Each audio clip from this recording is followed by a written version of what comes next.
see, India is going to host the Women's ICC 50 Overs World Cup, and that tournament is going to start from 30th of September. 4 venues are in India and 1 in Sri Lanka. So all the matches are scheduled. So the tie draw is already out.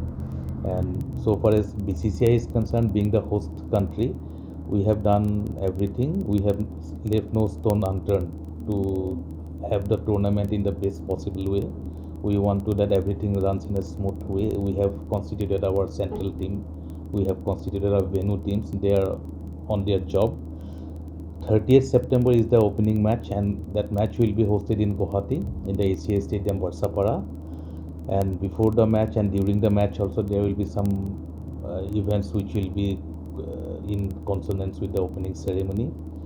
Shreya Ghoshal, she will be singing the theme song as well as she will be performing 1 or 2 additional songs. The remaining events of the opening ceremony, we are still at the planning stage. So the final shape of the opening ceremony will be out in 3-4 days time. We are trying to crystallize it as soon as possible. Some agencies are also involved. ICC is also taking care of that opening ceremony so that it should have a grandeur, as Guwahati as well as Northeast is hosting a ICC World Cup for the first time. So everybody is trying to make it a memorable event. So BCCI is in a very comfortable position. Asia Cup, which is organized by Asia Cricket Council ACC, and the hosting nation is BCCI. So BCCI has to host this tournament for this year, and previous ACC tournament held in Sri Lanka. So as we are being part of the host, and it is an event under the Asian Cricket Council, so there will be multinational participants in the tournament. So there was some hue and cry that why BCCI has agreed to participate in this tournament where one of the hostile countries is also playing. So we have no other options but to be a part of that ACC event, being a major participant in the ACC event.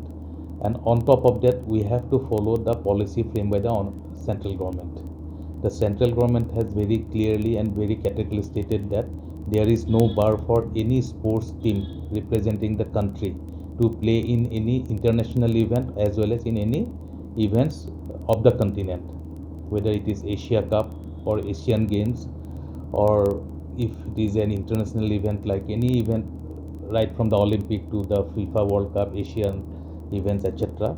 So there is no bar for any of the national federation, whether it is cricket, football or any other discipline.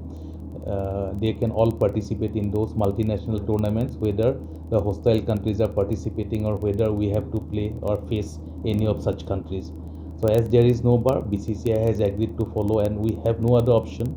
We happily followed the policy and the guidelines framed by the central government. But one thing we have to keep in mind that if had it been a bilateral, we would not have played with any hostile country. The central government's policy also very clearly laid down the guideline and SOP that so far as bilateral matches are concerned, there is a strict no to play against a particular country.